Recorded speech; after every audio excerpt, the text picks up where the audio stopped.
ভোক্তা পর্যায়ে ১৯ টাকা কমিয়ে ১২ কেজির বোতলজাত এলপিজির দাম ১,৪৩১ টাকা নির্ধারণ করেছে বাংলাদেশ এনার্জি রেগুলেটরি কমিশন। চলতি মাসের জন্য ঘোষণা করা হয় এই দর সন্ধ্যা ৬টা থেকে কার্যকর হবে। পাশাপাশি বাড়ানো হয়েছে সরকারি কোম্পানির সরবরাহ করা এলপিজির দর। ১২.৫ কেজি সিলিন্ডারের দাম ৬৯০ টাকা থেকে বাড়িয়ে নির্ধারণ করা হয়েছে ৮২৫ টাকা। কম দামের সরকারি এলপিজির হরিলুট নিয়ে অনুসন্ধানী প্রতিবেদন করেছিল যমুনা টেলিভিশন। শ্রীলঙ্কা আবারও রপ্তানিতে শীর্ষে।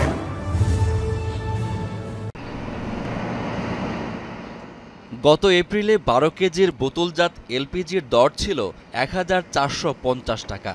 অন্যদিকে চলতি মাসে অটোগ্যাসের দাম লিটারে ৮৪ পয়সা কমিয়ে ৬৫ টাকা ৫৭ পয়সা নির্ধারণ করা হয়, যা গেল মাসে ছিল ৬৬ টাকা ৪১ পয়সা।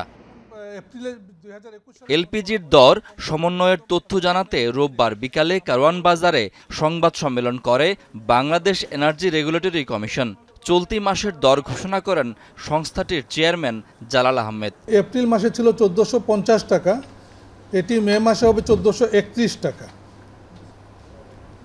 কেজি প্রতি মূল্য হবে, যেটা ১২০ টাকা ৮০ পয়সা ছিল, এটি হবে ১১৯ টাকা ২৪ পয়সা। আর অটোগ্যাস যেটা ছিল ৬৬ টাকা ৪১ পয়সা, সেটি হবে ৬৫ টাকা ৫৭ পয়সা। বিইআরসি চেয়ারম্যান রোববার সন্ধ্যা ৬টা থেকেই নতুন দর কার্যকর হওয়ার কথা জানান। সরকারি কোম্পানির সরবরাহ করা এলপিজির ১২.৫ কেজি সিলিন্ডারের দাম ৬৯০ টাকা থেকে বাড়িয়ে ৮২৫ টাকা নির্ধারণ করা হয়েছে। যেটি ৬৯০ টাকা ছিল, সেটি ৮২৫ টাকায় পুনর্নির্ধারণ করা হয়েছে। এই মূল্য আজ সন্ধ্যা ৬টা থেকে কার্যকর হবে। বেসরকারি এলপি গ্যাস যেটা বিক্রি হচ্ছে ১৪০০ টাকায় বা ১৪৩১ টাকায়, সরকারি এলপি গ্যাসের মূল্য এখানে ছিল ৬৯০ টাকা। এই যে বিশাল মূল্যের যে পার্থক্য, এই পার্থক্যের বেনিফিট ভোক্তা পাচ্ছে না। এটা ছিল বড় অভিযোগ। এখানে যেটা বাড়তি আয় যেটা হবে, এটা একটা সরকারি কোম্পানিতেই যাবে।